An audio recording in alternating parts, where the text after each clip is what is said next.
அம்மா வீட்ல எப்பவுமே தம்பிக்கு முன்னாடி ஒரு விளக்கு எரிஞ்சுக்கிட்டே இருக்கும். இது தம்பி நம்மள விட்டு போன நாள்லேருந்து இன்ன வரைக்குமே வந்து பார்த்திங்கன்னா, எரிஞ்சுக்கிட்டே தான் இருக்கு. அது அணைஞ்சதே கிடையாது. அம்மா அணைய விட்டதும் கிடையாது. அம்மா ஊருக்கு போனா கூட என்னைய போயிட்டு, "நீ காலையில போயிட்டு விளக்கேத்தி வச்சுட்டு வந்துரு" அப்படின்னு சொல்லுவாங்க. நானுமே போயிட்டு வீடு பெருக்கிட்டு விளக்கேத்தி வச்சுட்டு வந்துருவேன்.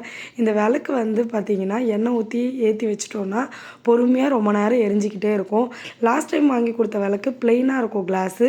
ஆனா பித்தள விளக்கு தான். ஆனா இந்த வாட்டி வாங்கி குடுத்தது அதே மாதிரி பித்தள விளக்கு. ஆனா மேல வர டூம் மட்டும் பார்த்தீங்கன்னா, கோல்டு ஒரு மாரி டைமண்டு, கோல்டும் மிக்ஸ் ஆன மாரி ஒரு கலர்ல இருந்தது.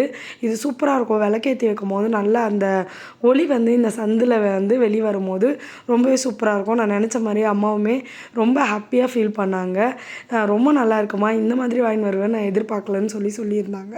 அம்மாவோட ஒரே ஹாப்பினஸ் இப்போ என்னன்னு பார்த்தீங்கன்னா, தம்பிக்கு முன்னாடி விளக்கேத்துறது, தம்பி ஃபோட்டோவ டெக்கரேட் பண்ணுறது, அந்த டேபிள்ல வந்து டிஃப்ரெண்ட்டா ஏதாச்சும் எடுத்து வைக்கிறது, இந்த மாதிரி பண்ணிக்கிட்டு இருப்பாங்க. அதனால நானுமே அம்மாவ ஹாப்பி பண்ணுறதுக்காக இந்த மாதிரி விளக்கு, மாலைலாம் வாங்கிட்டு வந்து தருவேன். அடுத்த வீடியோல சந்திக்கலாம். பாய்.